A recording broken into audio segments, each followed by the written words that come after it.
안녕하세요. 독일에서 권하는 독학형입니다. 오늘은 독일과 일본의 전후태도 2편, 포츠담 회담과 현대 독일 디자인 한번 가볼게요. 현대 독일의 특성들을 전후 연합군이 디자인한 거거든요. 독일이 한 게 아니라. 그래서 바로 들어가죠, 뭐. 연합군 대표들이 여기 포츠담에 모입니다. 포츠담. 이제 베를린이 서울이면 여기 둘러싼 브란덴부르크가 경기도라고 볼 수 있겠죠. 그래서 이 브란덴부르크의 주도가 여기 포츠담. 여기 포츠담입니다.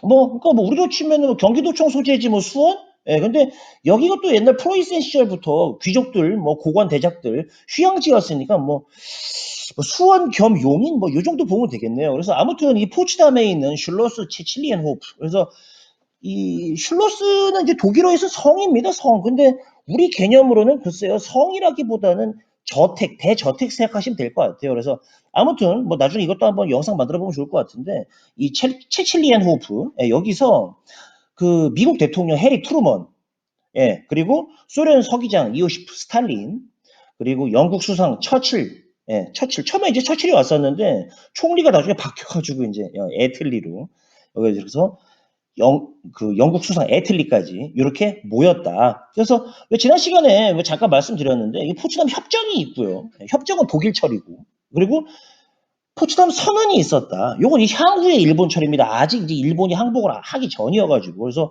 일본한테 이제 최후 통첩을 하죠. 니네 무조건 항복해라. 안 그러면은 일본의 대안은 즉각적이고 완전한 파괴다. 근데 이제 일본이 이게 무슨 얘기인지 못 알아들었죠. 그래서 이제 뭐 핵 쳐 맞는 거고 두 방. 그리고 이제 포츠담 협정, 독일 처리, 요건 이제 4D라고 할 수 있습니다. 독일 처리하는 컨셉이겠죠. 첫 번째 비나치화, 두 번째 비무장, 세 번째 민주화, 그 다음에 이제 분권화. 요 얘기는 뭐 나중에 합시다. 그래서 일단 연합군 외무장관들로 구성된 연합군 관리위원회, 요게 그 당시 깃발입니다. 그래서 베를린 남쪽에 있는 하이리히 폰 클라이스트 공원에 이제 나치 시대 대법원이 있었거든요. 그래서 요 나치 시대 대법원 여기가 이제 연합군관리위원회 이제 본부가 되고 여기서 이제 아까 말씀드렸던 4기 그 추진을 하게 됩니다. 그래서 연합군관리위원회가 사실 만장일치 의사결정 원칙이 있었어요. 근데 이제 현실적으로는 이제 각 구역 점령하고 있는 전승 4개국 걔네가 이제 완전 독립적인 정책을 할 수 있게 허락을 했다. 뭐 자기들끼리 그 합의하는 거니까. 그래서 사실 그 당시 전승국들의 관심사는 딴 거 아니고 나치 독일 행정구역 안에서 요거 기준으로 해서 자기들끼리 이제 독일 나눠 갖는 거 그게 가장 큰 관심사겠죠. 아니 뭐 전쟁 끝났으면 무슨 떨어지는 콩고물이라도 있어야지. 그 맛에 전쟁하는 건데. 그래서 이게 그 당시에 지금 이 나치 행정구역이거든요. 지금 현재 그 독일 연방공화국도 이거랑 큰 차이가 없습니다. 그 당시 행정구역 몇 개 합친 게 지금 연방주들이에요. 보이십니까?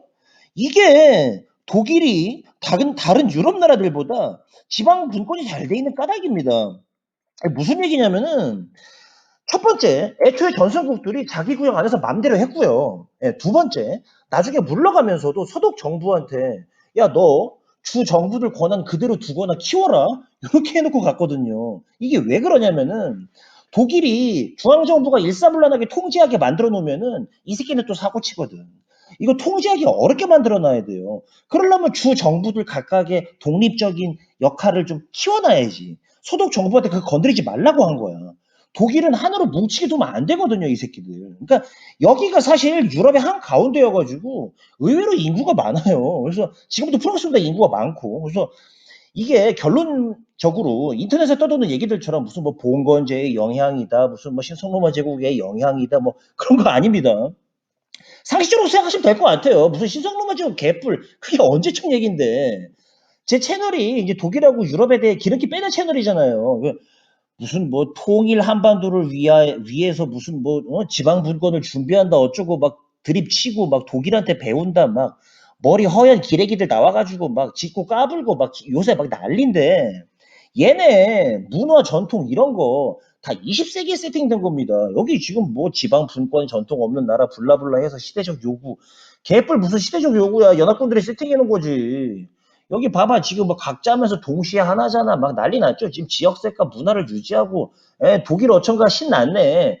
이게 무슨 지역색과 문화를 유지 경제적으로 자립이야. 연합군들이 세팅한 거라고. 그리고 우리가 지금 이게 생각하고 있는 어떤 독일에 대한 어떤 이 그 허상 이거 우리만 있진 않아요, 사실. 대부분의 나라들이 다 어떻게 이상하게 이게 있더라고요. 미국 영향일 겁니다, 아마. 그래서 미안하지만 우리 상상만큼 이 전통 유구하지 않다. 이 자연발전적인 거 아니에요. 다 인위적으로 만들어 놓은 겁니다. 연합국들이, 특히 미국이. 그 하다못해 우리 시베리아 타이가 있잖아요. 쫙 침엽소림. 그거 원시림 같으세요? 아닙니다. 그거 구역마다 러시아 정부가 다 번호 붙여가지고 관리하는 인공림들이에요. 독일도 마찬가지죠. 독일의 99.9%다 인공림입니다. 원시림은 없다. 지금 21세기인 거 아시죠? 그래서 우리 왜 그 프레이저 보고서라고 있잖아요. 그 78년도에 미국 의회에 뭐 제출했던 보고서 이형 국회의원인데 이 형이 뭐 도널드 프레이저라고 하던데 박정희 뭐 여기서는 뭐 스네이크 박이죠. 근데 처음에 뭐 이제 앙고라 토끼들 만들어가지고 수출하려고 했다며요. 그 케네디 대통령이 얘기 듣고 벙쪄가지고 스네이크 박, 야, 이씨, 너 또 생각 안 하지? 어? 말 같지 않은 소리 하고 있어. 야, 닥치고 그냥 시킨 대로 해가지고 이승만도 그러더니 이 새끼 뭐 야 너도 못 믿겠어. 원조 물자 다 주는 거 어디다 쓰고 4.19 혁명 터지고 쿠데타 일어나고 막 사회 불안하게 왜 그래 새끼야 너 공산국가 돼 니네 이러다가 야 그냥 포항 울산 부산 이런 데다가 공단 만들어 줄 테니까는 일본하고 엮어줄게 가공무역 해 인마 무슨 앙고라 토끼털이야 인마 지금 정신 차려. 그래서 그럼 전 뭐예요? 넌 인마 그냥 이렇게 네가 지휘하는 것처럼 선글라스 끼고 라이방 그 멋있게 손가락으로 먼 산 가리켜 인마. 그래서 이렇게 미국에다 디자인해 준 거예요. 무슨 뭐 항상 상식적으로 생각합시다 우리가. 뭔 재주로 스네이크박이 이걸 생각을 하겠어. 그냥 까라면 까는 거지. 독일도 마찬가지예요. 전술국들이 하라는 대로 하는 거야. 그게 라인강의 기적입니다.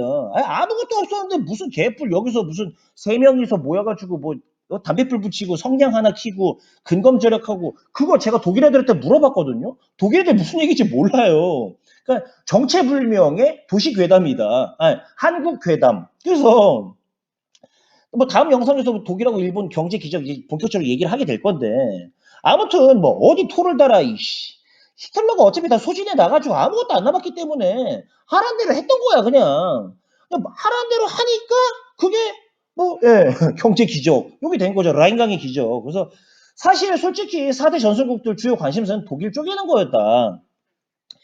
프랑스는 사실 포츠담 협정에 안 꼈잖아요. 근데 워낙 독일 처리에 참여하기를 원해서 저 어거지로 들어왔고 그래서 이게 그 지도입니다. 그래서 일단 독일하고 오스트리아 일단 원칙적으로 얄타 협정에서 합의한 대로 4개의 점령으로 나눴죠. 그래서 마찬가지로 각각의 수도들 베를린하고 빈도 4개로 또 쪼갰고 베를린 4개, 빈 4개. 그래서 연합국 관리위원회가 있긴 있었는데 나중에는 점령국들이 알아서 했다. 그게 이제 아까 말씀드린 내용이고 일단 영토부터 재설정해야겠죠. 그래서 동쪽 국경은 오더 나이세 선으로 확정합니다. 요 위에 여기가 오더 강이고 밑에가 나이세 강이거든요. 그래서 합쳐서 오더 나이세 선 그랜제 국경이죠. 그래서 요 동쪽에 살고 있었던 1200만 독일 사람들은 질서 있게 서쪽으로 추방한다. 요걸 이제 중부 및 동유럽에서 독일인의 도피 및 추방이라고 부릅니다. 그래서 이제 700만 정도 이짝저짝 독일 사람들이 돌아와요, 독일로. 그러니까 동서독 전체 인구 한 24%였다고 하는데 서독만 해도 16%. 그러니까 이 정도면은 기존의 독일 사회가 완전 뒤집히고 재편됐다고 봐야 됩니다. 그러니까 굉장히 많은 사람들이 한 번에 이제 몰려들었고 그거를 분산 수용하면서 지역마다 성향도 많이 바뀌었다, 실제. 그리고 독일의 생활 수준이 이제 유럽 평균을 초과하지 않게 조정하는 게 연합국 관리위원회의 핵심이었기 때문에 그러자면 이제 필요 없어진 대단히 중화공업지대 다 해체해야 되거든요. 첫 번째가 여기 루르입니다. 루르. 제1의 공업지대. 두 번째 공업지대는 작센 더하기 슐레지엔. 여기가 두 번째 공업지대였거든요. 요거 두 개를 싹 다 해체하는 게 연합국 그 통제위원회, 관리위원회의 또 하나의 그 관심사였다. 그래서 요 루르, 이거는 국제 루르 기구를 만들어가지고 이제 서방 나라들이 관리합니다. 그리고 이 작센하고 슐레지엔에 있는 중화공업 그 단지는 소련이 싹 다 뜯어가요. 그러니까 이게 뭐 전제 배상금 역할을 한 거죠. 그리고 뜯어간 거에서 15% 정도는 폴란드를 주기로 한다. 이렇게 이제 서로 이제 쇼부를 본 거죠. 근데 이제 워낙 루르가 제1의 공업지대고 작센 더하기 슐레지엔이 제2의 공업지대니까 이거 조금 몫이 작잖아, 소련. 그래서 소련은 여기 있는 거 10% 떼어간다. 물론 뭐 폭격 맞아가지고 작살난 것도 많이 있지만, 그래서 성한 거 좀 골라서 10%는 소련 준다. 이렇게 이제 결정이 됩니다.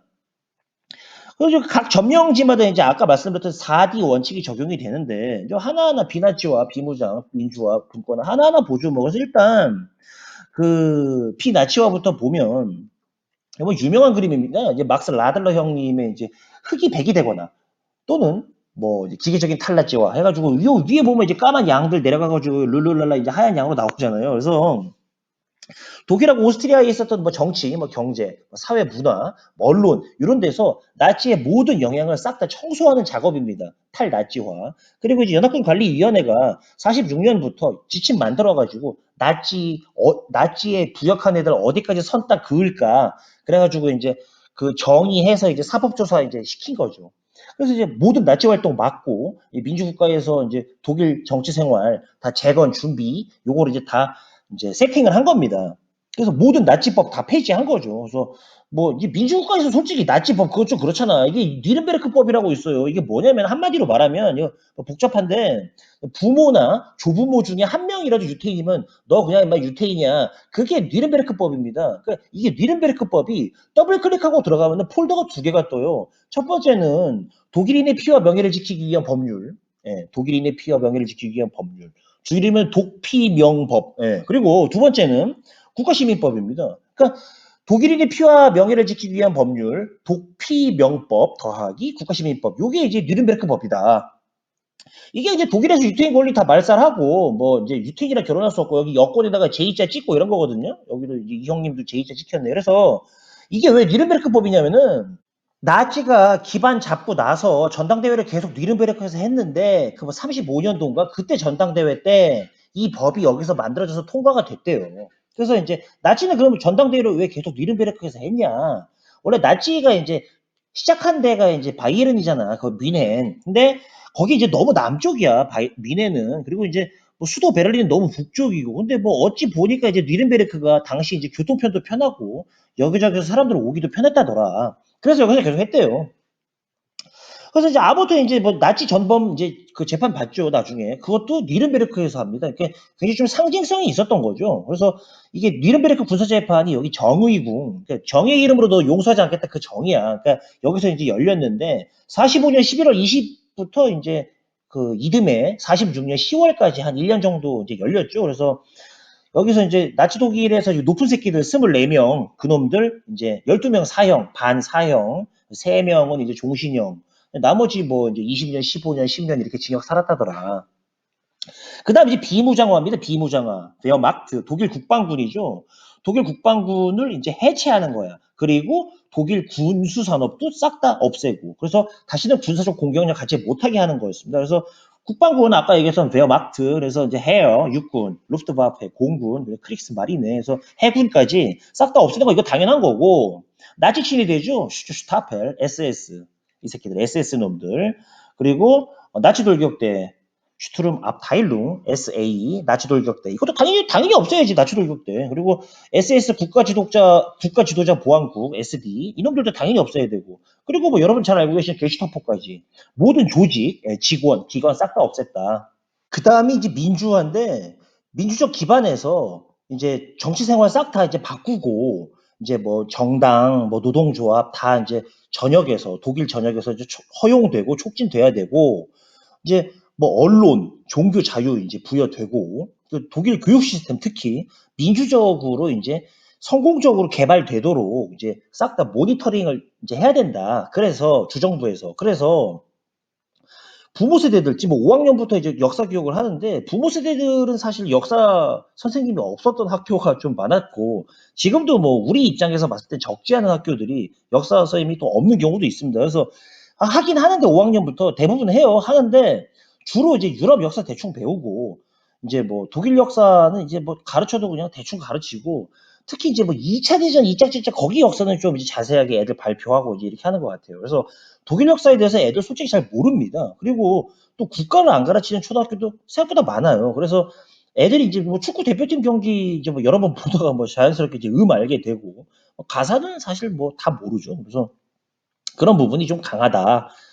분권화입니다. 그다음 분권화. 이제 어차피 탈중앙화 시켜야 되고 또 의사결정권 무슨 뭐 정치적인 과제 책임 이런 거 다 중하위 수준에 이제 다 이전을 한다. 그래가지고 이제 지방자치단체가 이제 활성화가 된 거죠.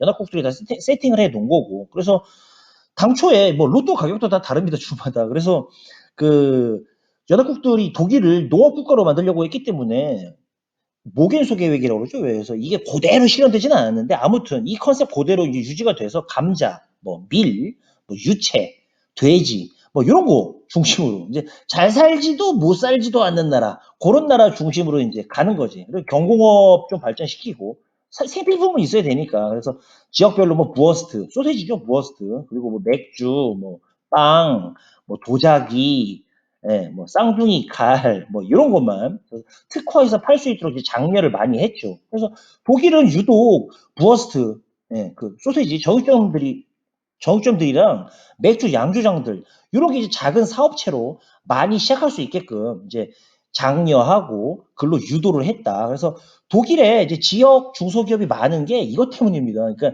그 연합국들이 다 세팅해놔서 그래요. 그러니까 장목반 우리로 치면 무슨 뭐 협동조합 이런 게 다 유한회사로 등록될 수 있도록 유도를 했고 나중에 이제 소득 정부도 그쪽으로 이제 많이 특화될 수밖에 없었던 거죠.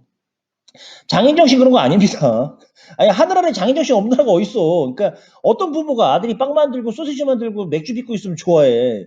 그러니까 맥주 수수령도 나중에 어차피 한번 할 텐데 독일 부모들도 아비투어 보고 대학 들어가가지고 판검사 의사 되는 거 좋아합니다. 그래서 연합국들이 만들어 놓은 거예요. 이 분위기 자체가 대학 안 가도 애들 의식주 관련 경공업에 종사하면서 이제 살게 만들어라. 이런 컨셉으로.